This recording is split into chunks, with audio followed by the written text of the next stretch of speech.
Instead of them, the United States invited the far-right authoritarian leader of Israel, Benjamin Netanyahu. And not only was Netanyahu invited, he was actually one of the first speakers at the so-called Summit for Democracy. He was on the first panel on the morning of March 29th, along with the authoritarian far-right leader of India, Narendra Modi. This is despite the fact that right now that Israel has an objectively fascist regime. This has been admitted even by the mainstream Western media.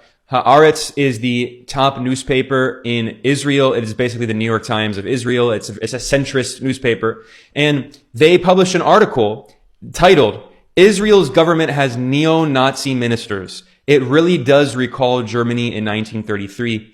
Holocaust historian Daniel Blattman says he is astounded at how quickly Israel is hurtling toward fascism. This is the regime that the Biden administration invited to speak at its so-called Summit for Democracy." This mainstream newspaper, Haaretz, has published many articles saying that Israel has an authoritarian government. Here's another article saying that this is Netanyahu's dream state, racist, religious, and authoritarian. I should point out that for 15 of the past 27 years, Netanyahu has been prime minister. Israel is not a democracy. He keeps coming back again and again and again, basically just rigging elections. And yet he was invited to the so-called Summit for Democracy. I mean, I haven't even talked about the Palestinian population, millions of Palestinians who live under a brutal system of apartheid, of settler colonialism, of military occupation, and they don't have any civil rights whatsoever. So even within Israel's so-called borders, Israel doesn't have constitutional borders, by the way, but in its so-called internationally recognized borders, it is not a democracy, and especially in the Palestinian occupied territories.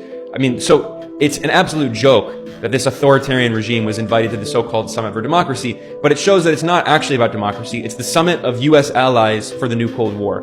Time magazine has been saying for years that Israel is authoritarian. Even Foreign Affairs magazine, which is the official media outlet of the Council on Foreign Relations, which is basically an arm of the U.S. government, even they have acknowledged that Israel has an authoritarian regime, referring to Netanyahu's government as the most right-wing government in its history, and says that Netanyahu has returned to power with a mission, making Israel into an openly racist, authoritarian state.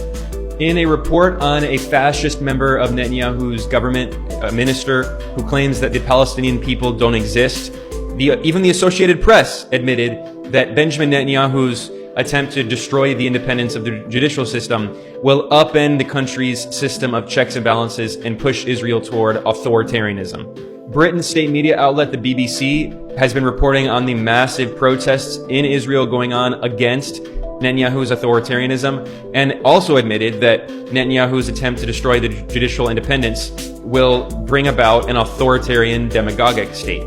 Now, obviously, these Western media outlets are biased, but they're biased in the interest of the United States and Israel and their allies.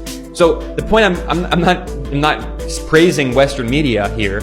Israel has been authoritarian for decades. Israel has always been authoritarian because it's based on the ethnic cleansing of the Palestinian people and settler colonialism and military occupation. I'm making a separate point. I'm saying that even according to Joe Biden's own criteria, even according to the criteria of the U.S. State Department, Israel is an authoritarian regime. I'm using mainstream bourgeois corporate media, Western sources, and they admit that these regimes are authoritarian, and yet they were invited to the so-called Summit for Democracy because, again, it's about the new Cold War. It's pure hypocrisy.